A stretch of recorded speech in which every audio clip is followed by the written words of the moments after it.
Hello students, welcome back to my channel. मैं हूं सपना अडवाणी। बेटा, आज हम स्टार्ट करने वाले गाला पेपर साइंस का क्वेश्चन पेपर 3, जिसका सेक्शन सी हम करेंगे। ए और बी हमने ऑलरेडी फिनिश कर लिया था। तो सेक्शन सी में जैसे फर्स्ट क्वेश्चन है, what is the combination reaction and explain by giving the chemical equation. Okay, तो अब यहाँ पर आपको यहाँ पे डेफिनेशन है कॉम्बिनेशन रिएक्शन का कि जब दो और दो से ज्यादा सब्सटेंसेस को अगर हम लोग कंबाइन करते हैं तो हमें एक सिंगल सब्सटेंस मिलता है, और ये हमने एग्जांपल ले लिया है। बहुत इजी है ये वाला question. Okay, next 39 number question, how is the extraction of metals at the top of the reactivity series carried out. ठीक है, अब देखिए बेटा, रिएक्टिविटी सीरीज में क्या होता है ना, तीन टाइप्स के होते हैं, लाइक टॉप हो गया, मिडल सीरीज हो गया, ठीक है, और बॉटम सीरीज हो गया। तो बेसिकली अब हम बात करें टॉप सीरीज की, मतलब कि जिसके अंदर सोडियम, पोटेशियम, ऐसे कुछ जो हाईली रिएक्टिव एलिमेंट्स आते हैं। तो आंसर यहाँ से स्टार्ट हो रहा है आपका। Metals such as potassium, sodium, calcium, magnesium, ये सब हाईली रिएक्टिव है। ये हमें ज्यादातर ऑक्साइड के फॉर्म में मिलते हैं, तो इसके लिए इनको अगर हमें प्योर मेटल में कन्वर्ट करना है तो हमें इसमें प्रोसीजर यूज करना पड़ेगा इलेक्ट्रोलाइटिक रिडक्शन, या तो आप इसको इलेक्ट्रोलाइसिस भी कहते हैं। कैसे करना है, तो यहाँ पे सोडियम, मैग्नीशियम, कैल्शियम जो भी है वो इलेक्ट्रोलाइसिस में यूज करना है। एल्यूमिनियम इलेक्ट्रोलाइटिक रिडक्शन, ये दो प्रोसेस रहते हैं। ठीक है, so the metal obtain will be at cathode, जो नेगेटिव इलेक्ट्रोड होगा। क्यों? क्योंकि मेटल्स जो होते हैं वो पॉजिटिवली चार्ज होते हैं, इसके लिए वो आपको नेगेटिव इलेक्ट्रोड की तरफ मिलेंगे, प्योर मेटल्स। अब रिएक्शंस क्या है, जैसे कि समझिए कि यहाँ पे सोडियम क्लोराइड है NaCl, उसको हम इलेक्ट्रोलाइसिस करेंगे तो हमें सोडियम और क्लोराइड अलग अलग गैस मिलेगा। तो सोडियम कहाँ मिलेगा, वो हमें मिलेगा कैथोड पे, और एनोड पे हमें क्लोरीन गैस मिलेगी। तो आपको शायद याद होगा, आपके स्कूल में आपके टीचर्स ने करवाया होगा ये वाला, कि ऐसे कुछ बीकर है, ठीक है, और इसके अंदर आपने दो इलेक्ट्रोड्स रखे हुए हैं और आपने इसको कनेक्ट किया है बैटरी के साथ, लाइक दैट। ठीक है, और यहाँ पे पूरा सॉल्यूशन है। तो ये जो सॉल्यूशन हम ले रहे हैं वो हम ले रहे हैं यहाँ पे NaCl।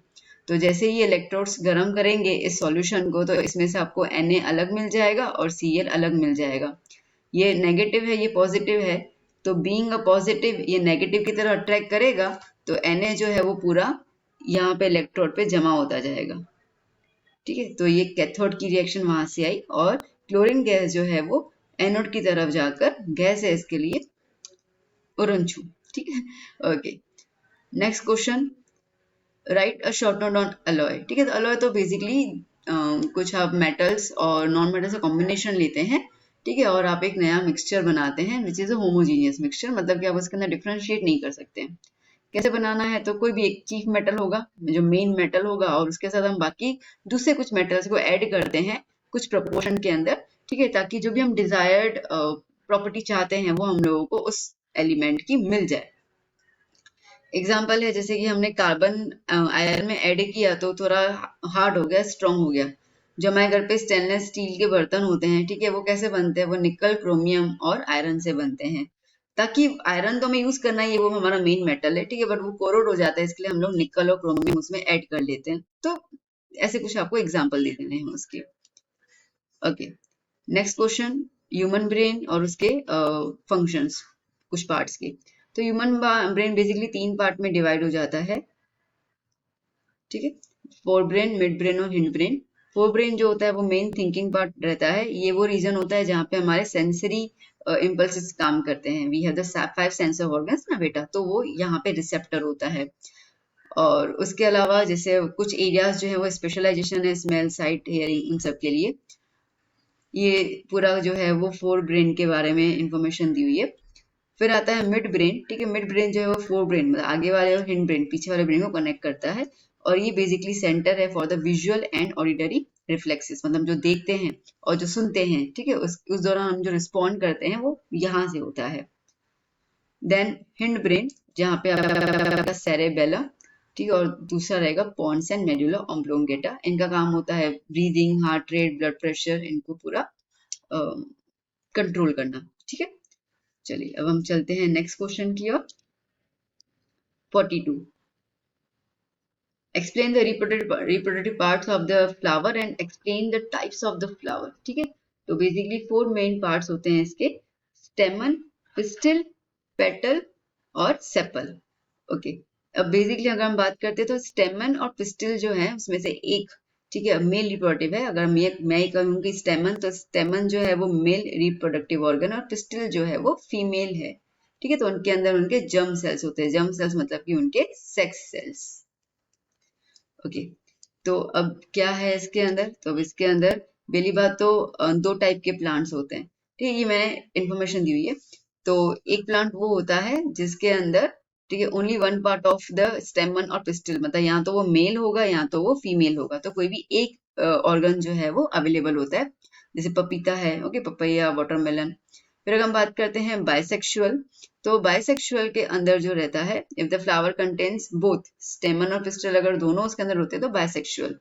अब इसके अंदर जो मेन पार्ट्स हैं, जैसे कि मेल की बात करते हैं हम लोग, तो मेल रिप्रोडक्टिव ऑर्गन में स्टेमन हो गया, ठीक है, उसके अंदर पोलन ग्रेन्स आते हैं, वो पूरा इन्होंने अच्छे से इन्फॉर्मेशन दिया हुआ है। फिर बात करते हैं फीमेल का, तो फीमेल जो होता है पिस्टिल होता है, प्रेजेंट होता है मेन फ्लावर के सेंटर के पार्ट में, आप यहाँ पे फिगर में देख सकते हैं कंप्लीटली, और it is made up of 3, ठीक है, ये 3 पार्ट से मिलके बनता है, ओवरी, ओव्यूल और कार्पेल, या स्टिग्मा भी आप बोल सकते हैं।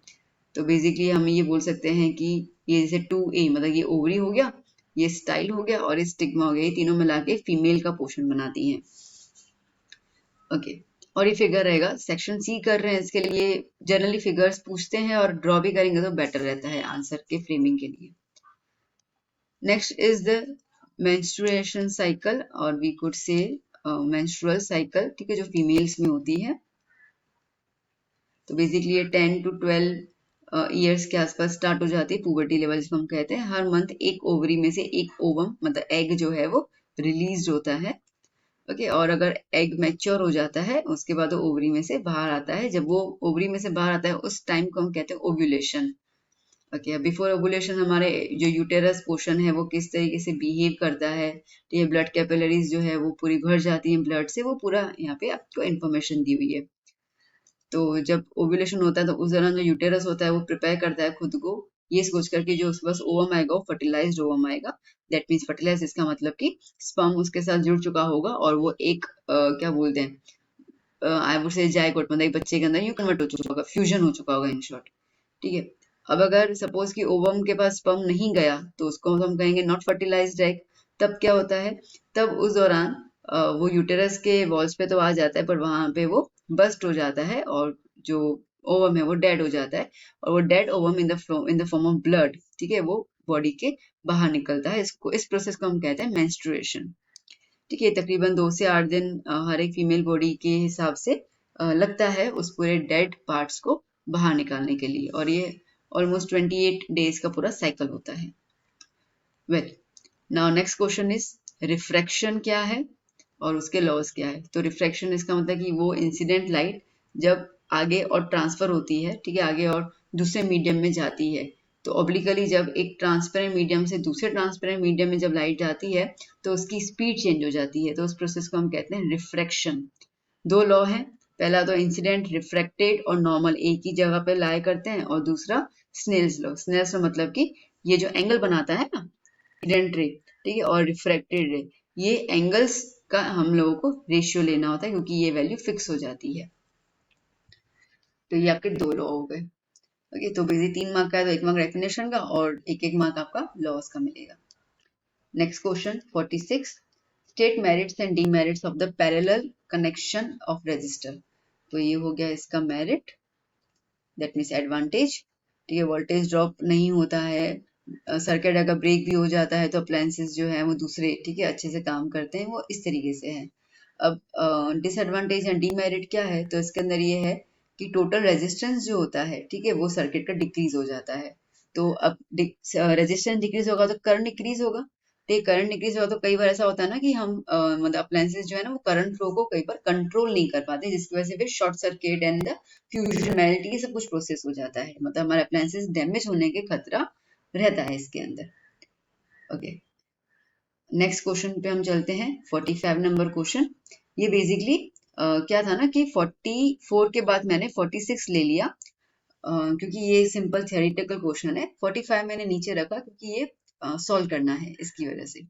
तो 45 नंबर क्वेश्चन क्या कहता है यहाँ पे, वैसा कह रहा है कि an object is placed at 27 centimetre in front of the concave mirror.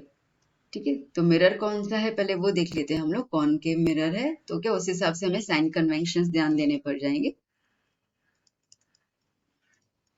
Concave mirror, और यहाँ पे क्या हुआ है, ऑब्जेक्ट इज प्लेस्ड। अब ऑब्जेक्ट प्लेस इसका मतलब कि ऑब्जेक्ट डिस्टेंस की बात करेंगे हम लोग। तो ऑब्जेक्ट डिस्टेंस को हम लोग लेते हैं u। u की वैल्यू हमेशा माइनस में होती है, तो इसके लिए हमने -27 लिख दिया। इन क्वेश्चंस में क्या होता है ना बेटा, फॉर्मूला वगैरह तो ठीक है याद ही रहती है, बट ना आपको साइन कन्वेंशन याद रहना कि माइनस कब लगाना है, प्लस कब लगाना है। ओके, तो हम एक जैसे उन्होंने कहा है कि कॉनकेव आपके पास मिरर है, ठीक है, तो आप यहाँ पे इस मिरर के 27 मीटर की सेंटीमीटर की दूरी पे आप ऑब्जेक्ट रख देते हैं। ठीक है, रख दिया। और फोकल लेंथ 18 सेंटीमीटर, तो इसका फोकल लेंथ जो है वो 18 सेंटीमीटर है। अब फोकल लेंथ कॉनकेव मिरर में है f, ठीक है, इसके लिए वो भी नेगेटिव होगा, तो ये हो गया 18 सेंटीमीटर। फिर आगे क्या कहा है इन लोगों ने, आगे कहा है यहाँ पर at what distance from the mirror should a screen be placed in order to obtain a sharp image. ठीक है, तो अब ना ये जो हमारा मिरर है, ठीक है, उससे कितनी दूरी पर आप जो है वो स्क्रीन रखोगे जहां पे आपको इमेज नजर आए। अब कितनी दूरी पे मतलब कि इमेज डिस्टेंस की तकरीबन बात कर रहा है वो, तो हमें एक्चुअली निकालना होगा इसके अंदर v। ठीक है, तो अब हमें यहाँ पे निकालना है v, that is the image distance. Okay, तो अब ये मिरर है तो इसके लिए मिरर फॉर्मूला क्या होगा, 1/f equals to 1/v plus 1/u। Done.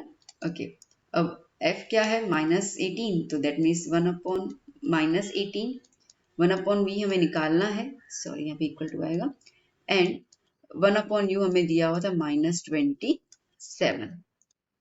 Okay, चलिए सॉल्व करते हैं इसको हम लोग। 1/v निकालना है। ओके, अब हम क्या कर रहे हैं यहाँ पर कि 1/-18 इक्वल्स टू 1/v। देखिए ये प्लस और ये माइनस क्या हो जाएगा, प्लस माइनस माइनस, तो हमारा हो गया कंप्लीट 1/27। अब 1/v हमें निकालना है तो हम इसको यहीं पे रहने देते हैं, और ये वाली वैल्यू को हम लोग शिफ्ट कर लेते हैं राइट हैंड साइड की तरफ। तो क्या, सॉरी, लेफ्ट हैंड साइड की तरफ, तो क्या हो जाएगा -1/18 प्लस 1/27 इक्वल्स टू 1/v। ठीक है, ओके, अब 18 और 27 का हमें निकालना है एलसीएम। तो एलसीएम निकालेंगे तो एलसीएम आएगा इसका 54। ओके, याद है ना बचपन में करते थे हम लोग ऐसे 27 और 18, ठीक है, इनका हमें एलसीएम निकालना रहता है। तो लाइक दोनों की टेबल 9 में आ जाएगा, तो 9 2s are 18 और 9 3s are 27। ठीक है, फिर 2 1s are 2 and then 3 1s are 3, तो इसके लिए 9 इंटू 2 18, 18 इंटू 3 54, तो एलसीएम आया 54।